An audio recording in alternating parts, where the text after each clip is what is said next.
Hello everyone, this is tutorial number 3.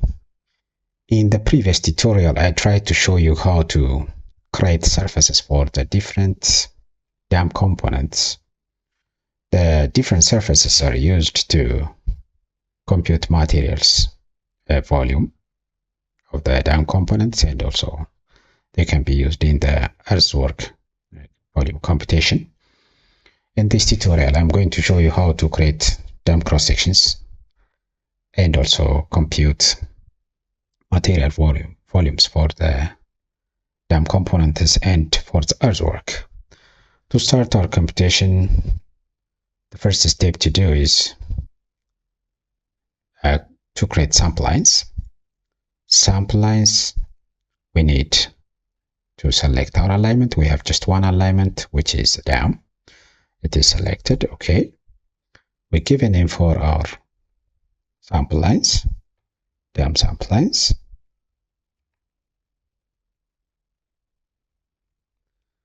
And we can provide whatever description you need. Here we have list of surfaces and the corridor.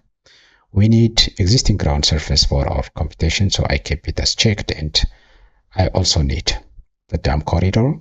I keep it checked again.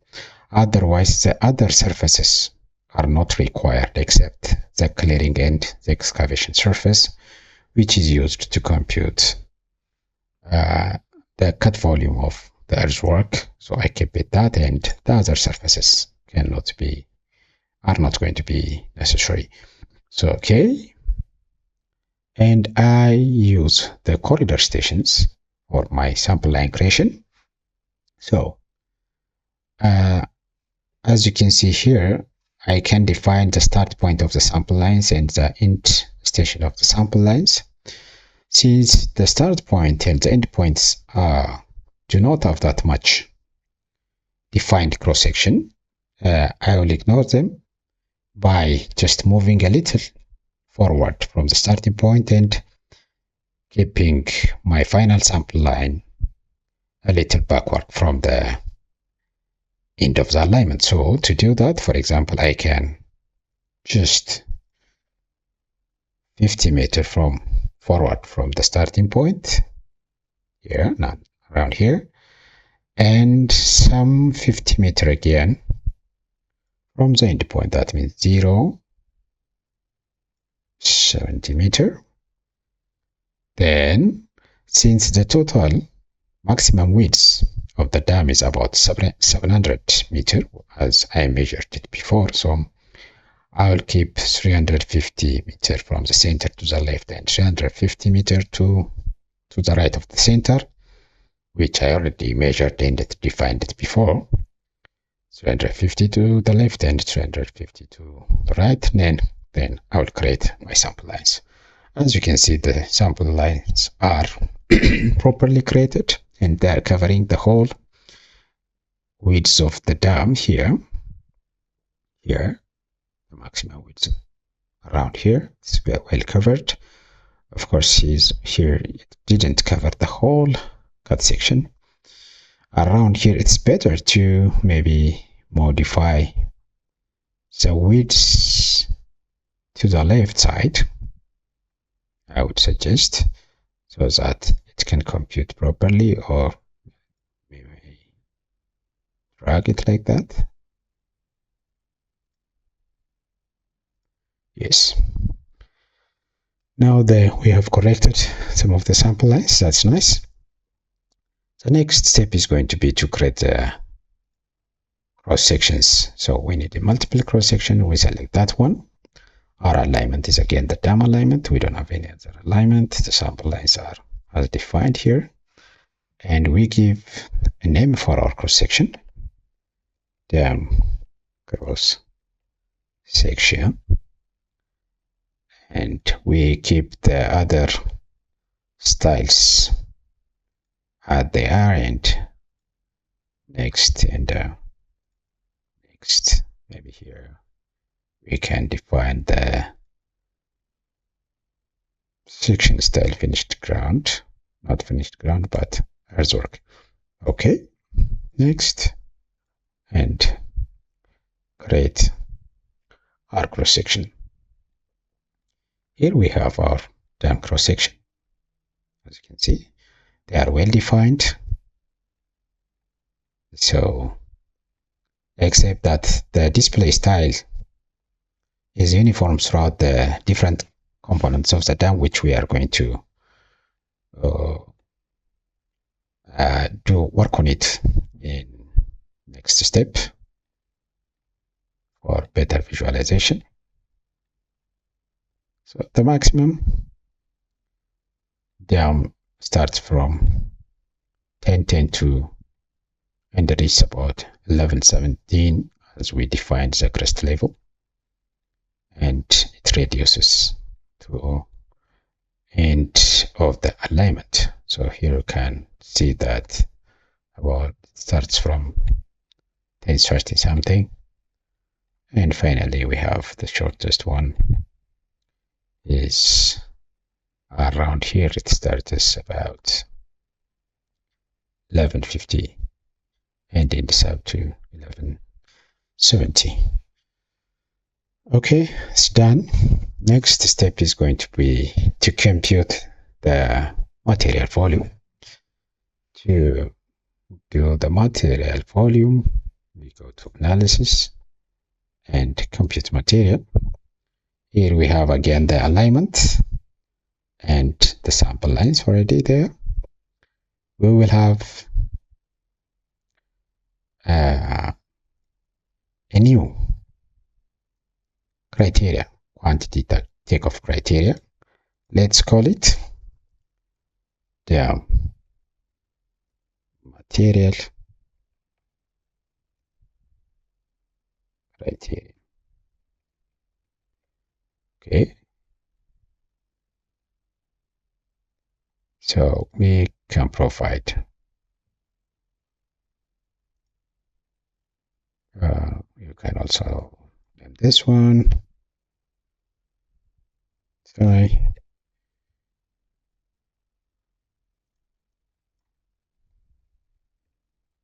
Okay. Then go to the material list. We add one material. This is going to be cut, earth cut, and it's going to be earthwork, and the shape style we pick from earth cut material. We applied another material. Of course, in this we have to add surfaces. The first surface is the EG, add, and the other surface is going to be the clearing and excavation together as a surface. The existing ground is going to be my base, and the clearing and excavation will be my comparison surface. I apply that, and first material is created. The next material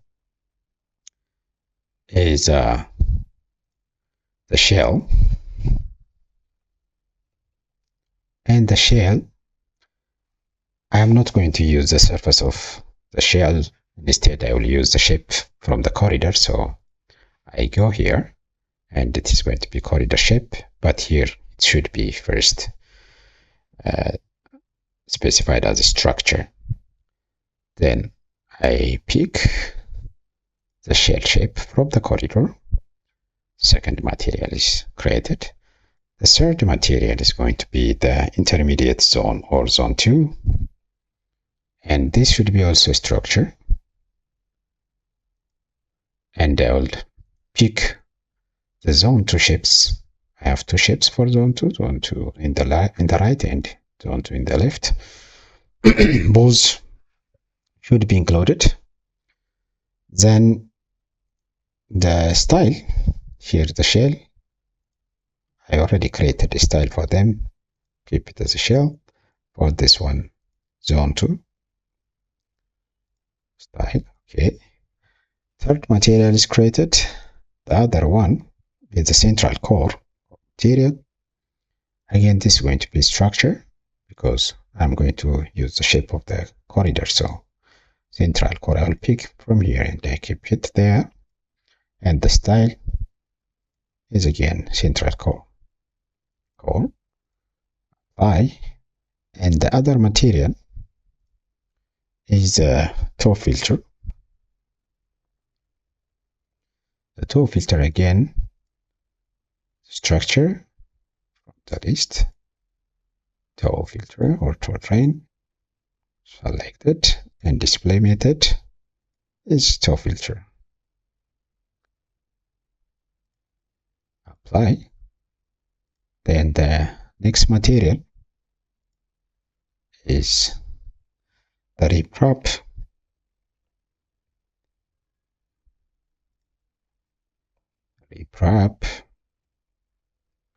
And again structure, and I have the reprop shape here.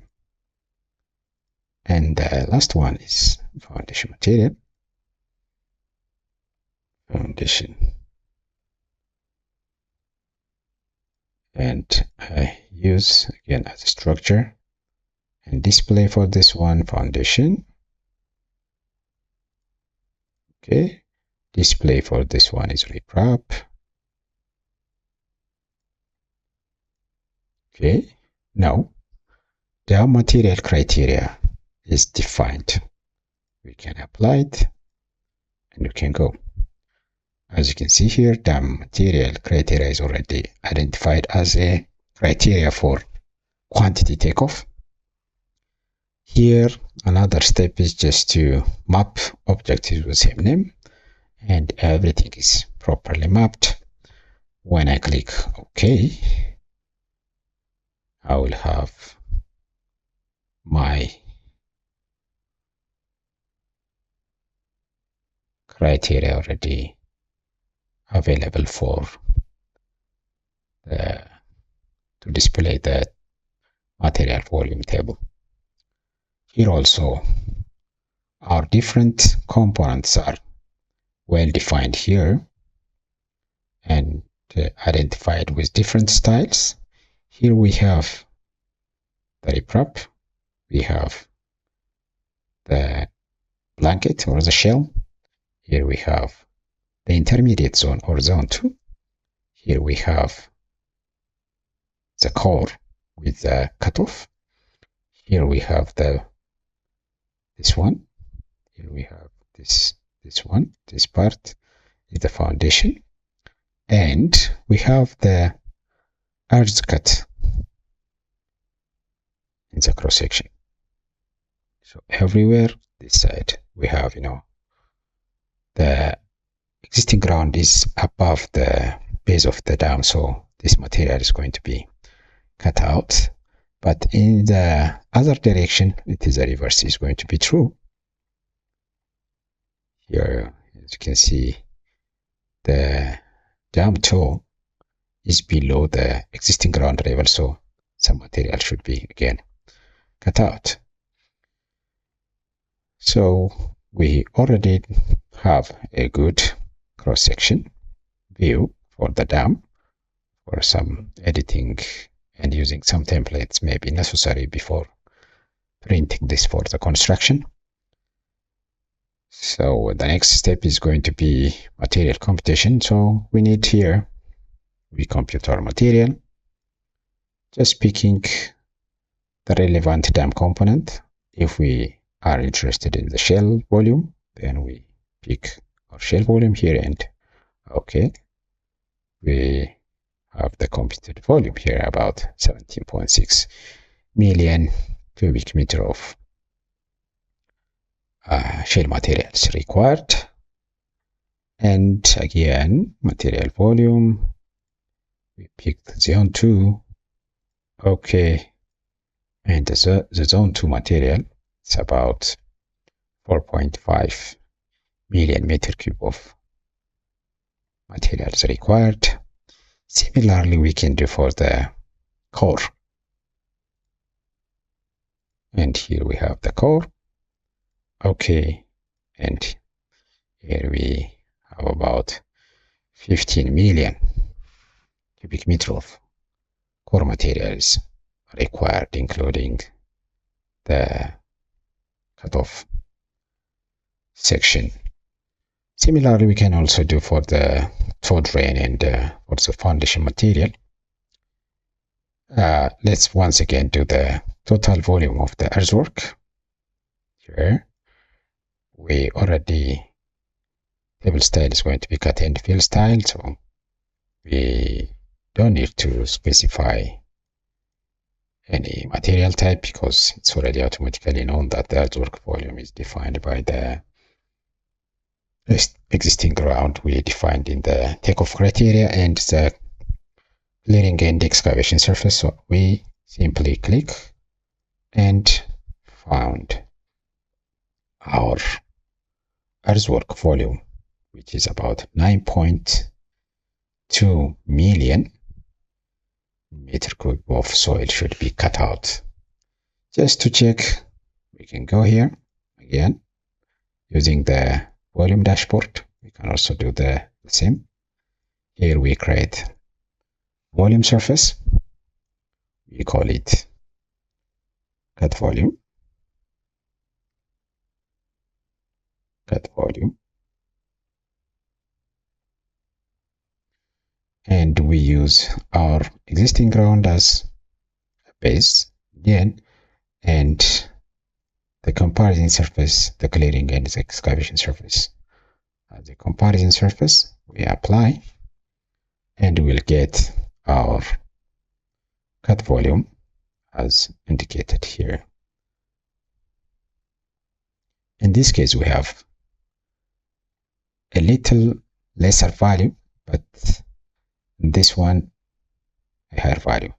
This is because when we apply our sample lines were starting 50 meter after the start point of the alignment and finishes 50 meter in advance of the end point because of those 50 meter at the beginning and 50 meter at the end, a total of 100 meter of the dam at the beginning and at the end is not computed when we use the sample lines for the computation. Instead, in this case, in the dashboard, it takes the total difference between the two surfaces and give us as a cutoff volume. That's why it is a little bit higher, but the actual or the precise value is going to be this one. To arrive at this value, we have to start our sample lines from 0, 0 to the end of the alignment. Then maybe we will have a very closer value to this one, but this is still an acceptable value, so we don't have to bother about that. And we can conclude our volume computation in this manner.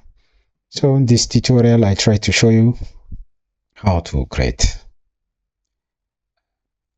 the cross sections of the dam at different stations and compute the different dam components volume, which is very accurate and useful in our dam quantity takeoff, and also just to have a proper construction. I hope you learned something from these 3 consecutive tutorials. In the next tutorial, I hope I'm going to show you how to compute reservoir volume at different stages of the reservoir, which is very useful in area capacity curve computation. Thank you and see you in the next tutorial.